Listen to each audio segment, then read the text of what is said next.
জয় মা, জয় ঠাকুর, জয় স্বামীজি, জয় গুরুদেব। উদ্বোধন কার্যালয় থেকে প্রকাশিত স্বামী পরমানন্দ প্রতিদিনের চিন্তা ও প্রার্থনা এই বইটি থেকে বছরের প্রতিটি দিনই পাঠ করার চেষ্টা করব। আশা করি আপনাদের সকলের ভালো লাগবে। দিব্যত্রয়ীর কৃপা শান্তি, কৃপা পরশ, প্রেমাস্পর্শ, তাদের ভাব আমাদের সকলের মধ্যে ছড়িয়ে পড়ুক, এই প্রার্থনা নিয়ে আমরা শুরু করছি আজ থেকে প্রতিদিনের চিন্তা ও প্রার্থনা স্বামী পরমানন্দ এই বইটির জানুয়ারি মাসের 1 জানুয়ারি থেকে পাঠ শুরু হচ্ছে। সকলকে সাথে থাকার জন্য অনেক অনেক ধন্যবাদ। যদি আপনাদের এই পাঠ ভালো লাগে অবশ্যই আমাদের চ্যানেলটিকে সাবস্ক্রাইব করবেন এবং অন্যান্য সকলের সঙ্গে শেয়ার করবেন। অনেক অনেক অনেক ধন্যবাদ। সকলে ভালো থাকুন, সুস্থ থাকুন। জয় ঠাকুর। ঠাকুর, মা এবং স্বামীজির কৃপায় ফেব্রুয়ারি মাসের পাঠ খুব সুন্দরভাবে সম্পন্ন হয়েছে।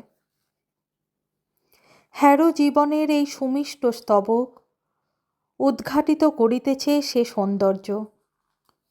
সৃজিত হয় না যাহা মৃত্যু ধর্মা হস্তের ছোঁয়ায়। দেখিতে পাই না যারে আমাদের এই আঁখি দুটি। ইন্দ্রিয়ের অনুভূতি পারে না ধরিতে যারে, তথাপি গোচরীভূত অনুভূত তাহা শুধুমাত্র শুদ্ধ ইন্দ্রিয়ের। হে পুত পরমা শুদ্ধি, স্বর্গের আলোক, পূর্ণ কর জীবন আমার স্বর্গীয় সে দীপ্তিতে তোমার। এই দেহ মোর, সকল ইন্দ্রিয় আর যাহা কিছু নিরর্থক জীবনে আমার রূপান্তর ঘটাও সবার। লহ মোরে একান্ত আপন করে তব। মার্চ মাস। ভাগবতী শক্তি।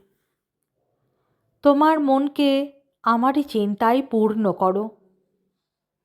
তুমি আমারই ভক্ত হও, উপাসনা করো আমাকেই, আর প্রণত হও আমারই কাছে। এইভাবে তোমার হৃদয় আমাতে দৃঢ় নিবদ্ধ হলে আর আমাকে তোমার পরমাগতি ভাবনা করলে তুমি আমারই কাছে আসবে। ভগবদ্গীতা। 11ই মার্চ। দিনের প্রধান চিন্তা। আমিত্বের প্রভুত্ব হইতে মুক্ত হইতে পারিলেই জীবনে পূর্ণতা আসে। মুখস্থ করা যায়, ভাবিও না আমি আমি। প্রেম তব ঘেরে যেন অন্য সকল হৃদয়।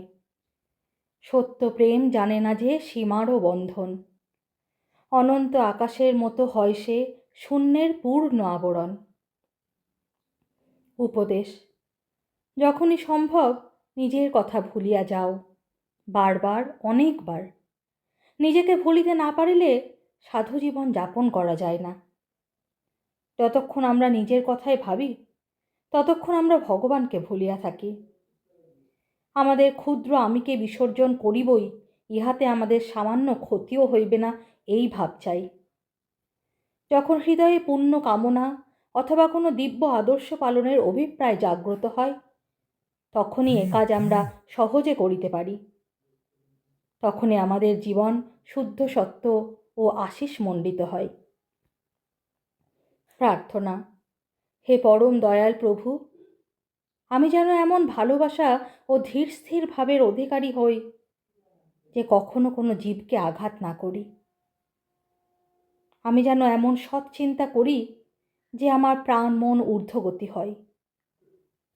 তুমিই যে একমাত্র কর্তা, এ কথা যেন সর্বদা আমার মনে থাকে। তুমি যেমন বলাইবে তেমনি যেন বলি। তুমি যাহা করাইবে তাহাই যেন করি। তুমি যেমন ভাবাইবে তেমনি যেন ভাবি।